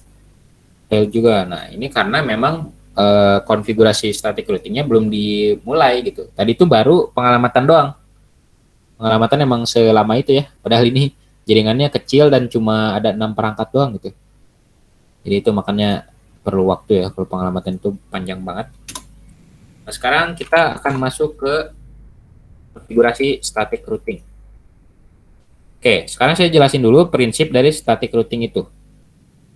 Static routing itu prinsipnya kita menghubungkan jaringan yang tidak connect langsung ke router kita. Nah, itu maksudnya gimana? Nah, misal kita ada di router 1 nih sekarang. Jaringan yang tidak terhubung langsungnya yang mana aja gitu? Ada yang bisa jawab gak? Jaringan yang tidak terhubung langsung ke router 1 itu jaringan mana aja? Tinggal sebutin aja network. Router 3. Yang ini? Yes. Oke, berarti yang ini ya, yang atas ini. Ada lagi nggak? Router yang terhubung. Kenapa? router yang tengah, Kak, tapi bawahnya doang sih. Oh, router yang tengah tapi bawahnya doang. Oke, betul, itu betul. Karena ini masih ada lagi nggak? Nih satu lagi. Coba mana lagi? Tadi kan yang ini udah, yang ini udah. Yang mana lagi? Apakah yang ini? Apakah yang ini atau bahkan yang ini? Satu lagi nih. Ini router 1 ada di sini, yang jaringan yang tidak terhubungnya yang mana aja? Yang bisa jawab terakhir tuh, tinggal satu lagi. Bingung ya nampak. Isi paling bawah. Oh, yang ini. Iya, Kang. Yang ini benar. Oke, berarti terjawab ya. Oke, gampang sih sebenarnya, maksudnya prinsip itu gampang. Ini kita lihat aja, router 1 kan di sini. Nih, ini kan kalau ke PC5 kan nggak mungkin karena dia terhubung langsung kan, tuh lihat. Ini kabelnya kan direct gitu. Terus kalau ke router 2 yang jaringan atas ini juga nggak mungkin. Karena mereka direct kan. Tuh, ini langsung gitu connect. Nah, kalau ke sini tadi betul, ke sini juga betul, dan ke sini juga betul. Jadi di router 1 kita ada 3 jaringan yang harus kita kenalin sama si router 1 ini. Nah, sekarang kita masuk ke cara ngenalinnya gimana. Oke, saya kasih lihat. Nih, ini di modul juga ada sebenarnya, tapi saya coba aja. Oke, di sini kalau static routing itu sintaksnya dimulai dari IP spasi root. Lalu kita masukkan IP network yang mau kita kenalin. Kita kenalin yang ini dulu, yang tengah bawah. 192.168.20.0. Ingat ya, harus IP network. Harus networknya yang dikenalin, jangan hostnya. Nanti kalau hostnya doang yang dikenalin sama ini doang gitu. Yang ininya enggak. Kalau misal banyak kan PC-nya bingung gitu. Jadi harus networknya. Spasi netmasknya udah jelas 255.255.255.0. Ada spasi lagi. Kalau IP add kan tadi cuma 2 ya. Cuma IP ini sama netmask. Nah, di sini ada spasi, ada satu lagi nih yang disebut next hop. Next hop itu artinya adalah jalur yang kita lewati buat ke jaringan yang dituju. Misalkan kita mau lewatin, kita kan mau menuju ke sini, ke jaringan yang tengah ini. Nah, kalau dari router 1 itu jalurnya lewat mana gitu kan. Nah, itulah yang disebut next hop-nya. Nah, kalau dalam kasus router 1 ini berarti next hop-nya adalah ke kanan. Nah, yang ini, yang SE20 router 2. Jadi ini adalah next hop dari router 1 buat ke tengah. Jadi kita tulis IP-nya 72.16.1.2. Apa 12 ya? Dilihat aja di sini. Nah, di sini kan yang SE20 itu kan 12 ya. Ya, berarti harus benar nanti next hop-nya. Oke, kita enter. Nah, kalau nggak muncul apa-apa, ini kemungkinan besar ini berhasil. Tapi kalau muncul error atau muncul sesuatu ya berarti itu gagal gitu. Kalau jelas lah di tulisan error atau connect atau invalid bla bla bla. Selanjutnya tadi 1 udah, yang ini sekarang yang atas kanan.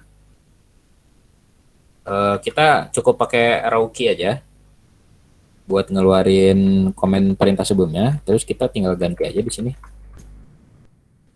Network yang dituju yaitu 20. Netmasknya juga jangan sampai salah. 252. Dan next hop-nya karena di sini memang dari router 1 ke sini tuh jalurnya masih sama, ya berarti next hop-nya boleh sama. Enter. Oke, itu kedua. Dan terakhir yang ini. Kita keluarin lagi. Keluarin satu. Nah, sini kita cukup ganti yang ini aja. 30. Dan sisanya sama 255.255.255.0. Next hop-nya juga masih sama. Bentar. Oke, itu udah satu. Tapi kalau misal kita mau lihat ada config routing apa aja di router kita itu kayak gimana? Nah, itu caranya kalian keluar dulu dari mode global config ini. Kalian exit sekali. Nah, habis itu kalian ada di mode privilege router hashtag ini. Kalian ketikkan show IP root. Kalian enter. Tapi kalau kalian mau cepat tinggal ketik aja sh spasi IP spasi root gitu. Tinggal enter. Nah, di sini ada beberapa line atau beberapa baris kode yang bisa dibaca. Ini ada codes, C itu artinya connected, S itu artinya static dan sebagainya. Dan di sini ada ininya ya. Ada keterangannya gitu. ini di network 172.16.10 ini statusnya connected dan directly connected. Jadi maksudnya directly connected itu ya berarti dari router ini tuh langsung gitu, ada kabelnya langsung, dan memang betul si 10 ini itu directly connected via serial 20. Nah, di sini ada yang beda nih, S. S itu apa? Nih bisa dibaca di legendanya. S itu stands for static ya. Jadi maksudnya ini static routing. Jadi ini kita itu mengkonfigurasi static routing menuju ke 172.16.20 via 172.16.12. Maksudnya V itu yang next hop tadi ya, yang ini dan sebagainya.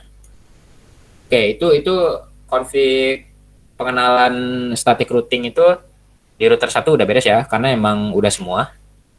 Kan bisa dilihat ini udah ditambahkan tadi, terus ini juga udah, dan ini udah. Ini nggak usah ditambahkan 2 karena mereka kenalan langsung gitu. Udah tetanggaan lah istilahnya. Sekarang kita masuk ke router yang 2. Oke, saya mau ngetes lagi ya.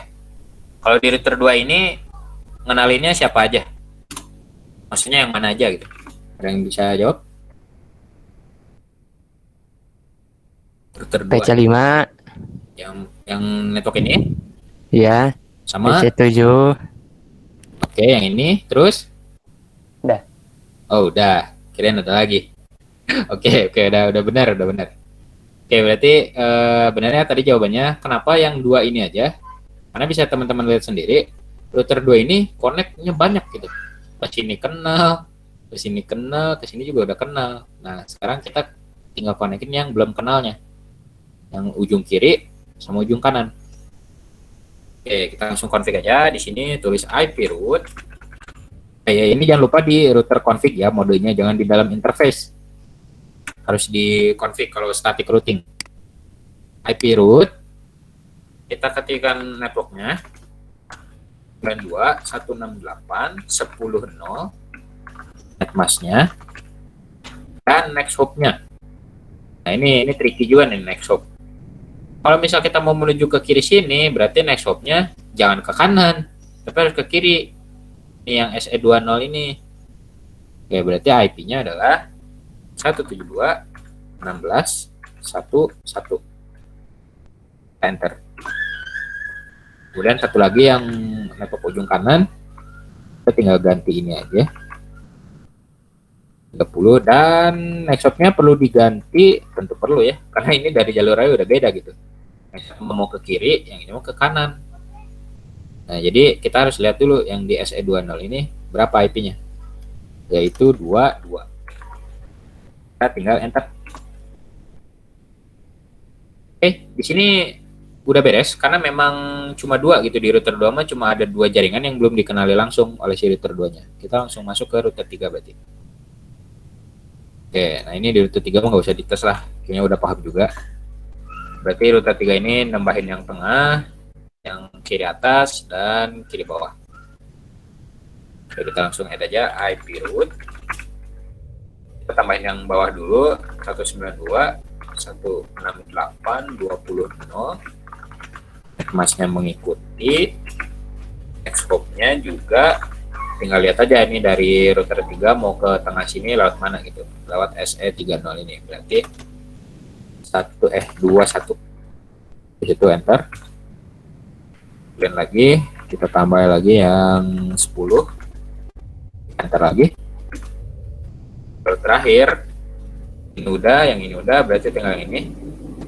Oh ya, jadi nambahinnya bebas ya, nggak harus sesuai urutan saya. Misal saya mau nambah tengah dulu, kalian juga tengah dulu gitu. Bebas itu mah, mau nambah ini dulu kek, mau ini dulu atau bebas lah. Pokoknya itu sesuai keinginan aja, asal benar gitu ke situ jalurnya. Oke, sekarang yang ketiga saya mau tambahin yang atasnya 172.16.10, dan next hop-nya masih sama, tinggal kita enter. Udah 3. Nah di sini static routing. Halo? Masnya 30. Mana? 252. Mana ya, bentar. Kok hilang? Oh iya ya, ini masnya ya. Oh ya maaf, ini tuh mantap ya Octavian. Nah ini kalau misal ada salah gitu, kayak misal typo nih, Terus kita udah nggak sengaja ke enter gitu. Kita tinggal ketikin gini aja, no IP root. Jadi sama IP root tapi depannya tambahin no, itu fungsinya buat ngehapus. Kita ketikin lagi 255 172 16 21. Kita hilangin dulu, terus kita ini lagi 52. Di ini ya, salah. Oke, nah di sini udah bener harusnya IP root. Nah ini kalau mau nge-assign no-nya hilangin, tapi kalau mau ngehilangin no-nya tambah gitu. Kita langsung enter aja. Oke, nah di sini seharusnya sih udah beres untuk static routing. Kita tinggal pengujian. Kita langsung ke PC aja ya. Oke, udah sukses. Ini PC kiri ke kanan. Sukses juga, terus tengah ke kanan. Sukses juga. Oke, ini udah berhasil semua. Berarti seperti inilah kalau kalian mau mengkonfigurasi static routing. Kuncinya ada di static routing itu prinsipnya mengenalkan jaringan yang belum kenal, mengenalkan jaringan yang bukan tetangganya gitu. Jadi kalau misal kita berada di router 2, kita kenalin yang kiri ini, kiri bawah sama kanan bawah karena sisanya udah pada kenal. Maupun di router yang selanjutnya. Nah, itu prinsip untuk static routing. Nah, mungkin sekarang kita akan langsung lanjut aja ke dynamic routing. Nah, di dynamic routing itu, bentar deh, ada yang mau ditanyakan dulu nggak dari static routing? Takutnya ada yang masih bingung. Kalau ada langsung open mic aja ya, atau raise hand gitu. Sekalian jeda dulu, memikirkan, menelaah dulu, takutnya ada yang belum paham gitu. Di sini tidak ada, mungkin tidak ada ya. Oke, baik kalau gitu kita langsung lanjut aja ke static routing, dynamic routing ya. Dari saya save dulu. Ini static, save. Oke. Sekarang saya buat save kedua juga. Save as dynamic. Nah, oke, kita ganti dulu. Dynamic routing. Nah, untuk pengalamatan, kita pakai pengalamatan sebelumnya aja. Jadi, sekarang kita ngebahas dulu mengenai prinsip si dynamic routing. Dynamic routing itu protokolnya ada banyak ya. Yang tadi yang ada RIP, ada RIPv2, ada IGRP, OSPF, ISIS. Pokoknya banyak lah. Itu bahkan itu tuh baru yang interior gateway protokol gitu. Baru yang di dalam autonomous system, belum yang antar autonomous system itu exterior gateway protokol. Tapi kita karena di sini masih di dalam satu sistem autonomous ya, udah kita pakai yang salah satu protokol dynamic routing yaitu OSPF.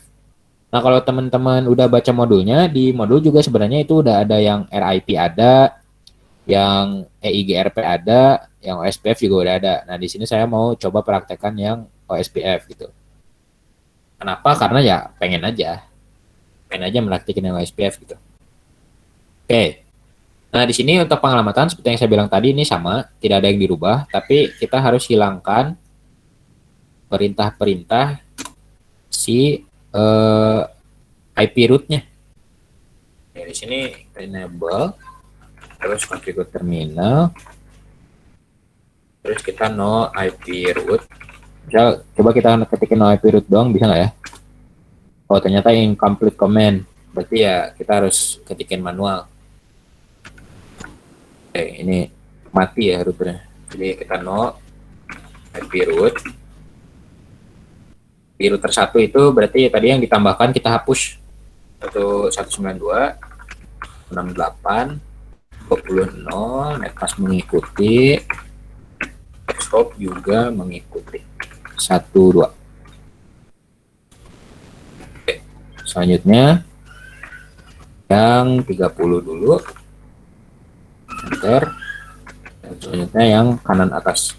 Bilang. Yang kanan atas itu 252.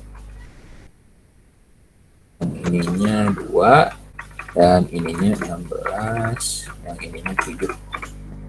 Bentar. Oke, nah sekarang kita lihat apakah udah hilang. Nah, kita lihatnya di show IP root lagi. IP root.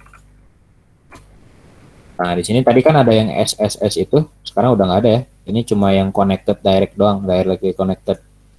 Ya, berarti di router 1 udah beres menghapusnya. Sekarang di router 2. Jadi router 2 tinggal kita masukin ulang. Tambah no depannya. Satu lagi. Tambah no juga. Oke. Ini seharusnya cuma 2 kan. Jadi kita ngilangin 2 doang. Ya, sekarang lanjut ke router 3.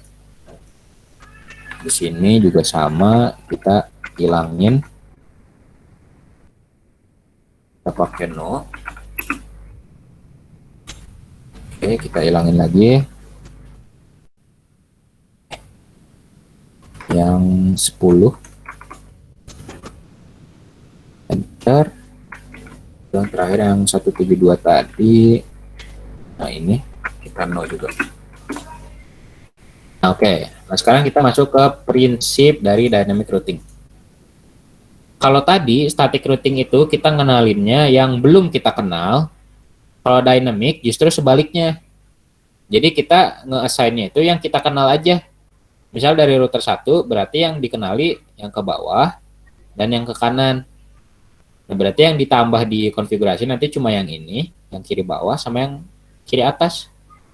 Sisanya otomatis akan dicari oleh si algoritma routingnya itu sendiri.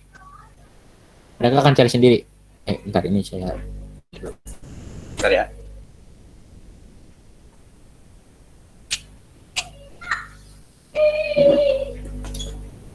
Oke, lanjut lagi. Oke, jadi tadi kalau static itu mengenalkan yang belum kenal, kalau dynamic justru mengenalkan yang langsung gitu, yang connect, yang sudah kenal. Menambahkan yang sudah kenal lah istilahnya. Jadi kalau dari kita sebagai router 1 berarti kita nambahnya ke bawah sama ke kanan aja. Sisanya itu bakal dicari otomatis. Karena memang prinsip kerja dynamic routing itu kan seperti itu ya. Dia mencari dan menambahkan rutenya itu secara otomatis. Nah, makanya di sini kenapa static routing itu jelek kalau dipakai di jaringan yang besar? Karena ya itu pegel gitu. Misalkan bayangkan routernya nambah gitu, ada 1000 ke kanan. Jaringannya ada 1000 gitu. Kalian bayangkan aja di router 1 aja kita harus nambahkan berarti 998 jaringan gitu. Apakah tidak pegel ya? Nah, makanya kalau static routing itu cocoknya di bawah 10 jaringan lah. 10 jaringan juga justru itu udah kebanyakan gitu. Mungkin di 5 jaringan atau ya makin kecil makin bagus kalau static. Nah, kalau dynamic justru makin gede itu makin bisa diandalkan si jaringannya. Makin banyak makin bisa diandalkan karena dia otomatis kan. Dan mungkin kalau dari segi kinerja router tentu lebih berat ya kalau dynamic routing karena mereka kan kerjanya otomatis gitu. Nah, kalau dari static routing itu emang kerjanya lebih ringan tapi lebih capek ke kitanya sebagai admin jaringannya. Nah, makanya sekarang kita tinggal tambah lagi cara konfigurasi. Nah, di sini saya menggunakan protokol routing OSPF ya. Nah, kita masuk ke conf dulu, maksudnya ke global configuration. Nah, caranya adalah seperti yang di modul juga, itu kalian tinggal tulis router OSPF. Spasi, di sini ada nomor proses ID kalau nggak salah. Nah, proses ID ini kalau di OSPF itu boleh beda. Tapi kalau di EIGRP itu harus sama kalau mau terconnect, mau terhubung itu. Tapi kalau di OSPF itu boleh beda. Nih misal di router 1 saya kasih 10 proses ID-nya. Oke, udah masuk. Sekarang kita tuliskan network. Tapi kalau kalian kepanjangan, kalian cukup tuliskan net aja, spasi. IP yang udah dikenalnya tadi, yang maksud saya, yang IP yang tetangganya. Ini berarti yang 192.168.10 0 spasi. Nah, di sini bukan net mas, tapi wildcard mas. Nah, kalau yang bingung wildcard mask itu apa? Di sini kita searching lagi. Wildcard mask. Jadi ini tuh adalah kebalikan dari netmask. Jadi kalau misal subnet mask /24 itu kita tulisin di sini 255.255.255.250 sama kita tulisin juga subnet mask fullnya 255 sampai penuh. Nah, si subnet mask full dikurangi subnet mask yang ada sekarang. Misal di jaringan yang kiri ini kan pakai /24. Berarti di sini kita masukin /24-nya itu di bawahnya. Lalu dikurang 0,00255. Karena ini kan 255 dikurang 255 0, ini juga 0, 255 kurang 0, 255 gitu kan. Nah, itu kenapa pakai wildcard mask? Karena memang sintaksnya seperti itu kalau untuk OSPF. Jadi kalau dynamic routing itu kan karena protokolnya banyak, sintaksnya juga macam-macam gitu, sama kayak bahasa pemrograman lah kurang lebih. Kayak bahasa pemrograman, kalau Python itu kayak gimana, kalau C++ itu kayak gimana. Nah, ini juga sama. Kita pakainya OSPF tapi di sini ya. Nah, di sini kita masukkan wildcard mask dari /24 yaitu 0,00255. Nah, tadi ya udah ada contohnya. Lalu setelah itu spasi lagi, tapi bukan next hop. Kalau di sini bukan next hop ya. Tapi sini ada namanya area ID. Isi 1. Nah, justru di OSPF itu yang harus sama itu ininya. Ini nanti di semua router 1, 2, sama 3 yang harus sama itu area 1. Kita enter. Oke, kalau gitu berarti udah berhasil. Terus di sini juga sama. Kita tinggal rubah dikit dengan yang dikenalnya. 1610 ya. Nah, wildcard-nya juga berubah ya, karena tadi kan 252 ujungnya. Ya tinggal di ini aja 255 dikurangi 252 berapa? 3 ya jawabannya. Nah, jadi wildcard mask dari /30 itu 0003. Kita enter. Udah deh. Untuk OSPF dynamic routing itu seperti itu. Jadi nambahinnya yang ini doang, yang kenal doang. Begitupun di router 2. Ya, tulis router OSPF. Nah, tadi kan 10. Ini saya mau pakai 20 misal di sini. Terus kita kasih net yang kiri dulu. 21610. Untuk wildcard-nya sama 0003. Lalu di sini kasih area 1. Nah, areanya harus sama ya, area 1. Terus kita tambah yang kanan dulu. 2, enter. Dan kita tinggal tambah yang bawah. 168, 192, 20, dan wildcard mask-nya juga lagi. Itu di router 2. Nah, sekarang di router 3. Sama, ini router OSPF. Ini saya mau 30 nomornya. Dan dalamnya juga sama, 192, 168, 20, 0, 0, 0, 0, 255. Kemudian 0255. Lalu area 1. Dan satu lagi yang ya, yang 17662 itu. 72 11 2, lalu wildcard-nya 3. Nah, ini udah beres sebenarnya untuk OSPF itu. Karena yang lama itu biasanya memang di pengalamatan ya. Nah, ini sekarang kita cek nih tabel routingnya, SH, IP, root, apa yang beda gitu. Di sini beda ya. Status kode statusnya ya beda gitu. Oh, itu artinya OSPF. Nah, berarti benar kita itu menggunakan OSPF di router ini atau di jaringan autonomous system yang ini. Oke, sekarang kita coba. Ini outputnya harus berhasil semua ya, karena tujuan kita kan menghubungkan semuanya. Oke, ini sukses. Ini juga sukses, dan terakhir sukses juga. Oke, berarti untuk dynamic routing itu udah beres yang OSPF. Oke, sampai sini ada yang mau ditanyakan dulu? untuk si dynamic routing ini. Barangkali ada yang masih bingung. Kayak area ID tadi udah dijelasin ya apa. Terus si proses ID juga itu beda boleh. Tapi kalau di EIGRP itu justru proses ID-nya harus sama. Karena ya bisa dibaca sendiri lah di modul ada gitu. Nah, mungkin di sini bagaimana nih? Sudah paham semuanya? Sudah cukup? Atau ada yang ingin ditanyakan gitu? Dari statik ataupun dinamik bebas? Ya, pokoknya udah pada paham ya. Berarti udah pada nyoba nih di modul kemarin ya. Oke, mungkin untuk pertemuan hari ini cukup sih sebenarnya kalau udah nggak ada yang ditanyakan. Cukup tadi kita udah belajar prinsip kerja router, kita udah belajar static routing juga, dan ini dynamic routing terakhir kita menggunakan protokol OSPF. Jadi mungkin kalau sudah tidak ada yang ingin ditanyakan, kita bisa tutup aja pertemuannya sampai sini. Mungkin saya terima kasih dulu untuk yang sudah bersedia hadir ya. Jangan lupa absen di LabNet, takutnya ada yang belum. Dan ini terakhir mungkin sebelum ditutup, saya mau ngasih TP. Nah, jadi TP-nya ini saya screen bentar deh buat ngelihat gitu.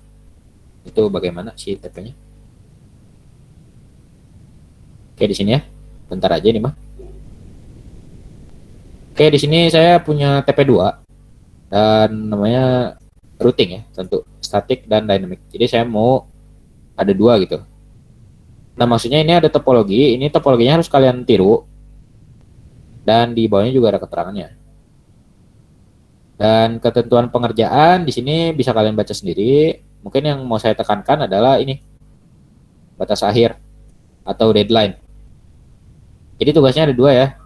Yang harus dikumpulin itu adalah PDF ini, Word ini dibentuk dalam PDF, ntar diisi bawahnya kalian bisa baca sendiri. Dan yang kedua adalah file PKT-nya. Untuk deadline saya ngasihnya sampai Sabtu jam 3 sore. Kira-kira ada yang keberatan nggak? Atau ada yang mau ngasih saran deadline-nya sampai kapan? Sabtu kapan tuh, Pak?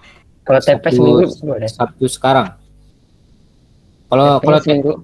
Kalau TP ini tuh masih tergolong ringan ya. Jadi di kelas sebelah juga 3 hari doang nih. Apakah kelas kalian juga menyanggupi 3 hari atau gimana? Kakak, maaf, ada yang minta ini lebih diperpanjang lagi waktunya. Perpanjang lagi. Sampai kapan itu? Sampai jam 23.59. Ditambah jamnya gitu ini teh. Boleh itu ditambah jamnya, Pak? Jadi hari Sabtu sampai 23.59 katanya. Setuju? Itu gue yang ngomong, Pak. Ya, apa-apa. Setuju nggak tuh? Saran itu katanya dari Kang Aldi itu. Barangkali mau ini mah. Kalau kelas sebelah itu mereka di hari Sabtu jam 23.59 ya. Tengah malam lah istilahnya. Nah, ini kalau kalian, saya juga menyesuaikan beban kerja kalian gitu, takutnya memberatkan karena ya, kami juga cuma asprak gitu, bukan dosen beneran, cuma mendampingi aja, jadi tidak mau memberatkan lah istilahnya. Jadi gimana nih, sanggup sampai Sabtu 23.59? Ahad bisa nggak? Kalau Minggu kapan? Kasih jam Ahad dong. 23.59. Minggu 00.00 kan minggu juga tuh. Ahad 23.59. Oktavian katanya 359 minggu. Gimana ya? Dan ini berarti bentar, ini apa? Oke, mungkin ya cukup lah ya. Mungkin minggu sampai 23.59. Karena ya nggak apa-apa lah. Ini saya juga nggak mau memberatkan gitu. Saya siapa sih ngasih tugas setting gitu. Jadi tolong dikerjakan ya tugasnya dengan baik dan benar. Dan kalau ada bingung-bingung, tanyain aja langsung. Mau itu di grup atau mau PC Akang Tetehnya gitu. Siapa tahu malas keluar rame-rame. Jadi mungkin segitu aja. Nanti tugasnya saya upload di LabNet.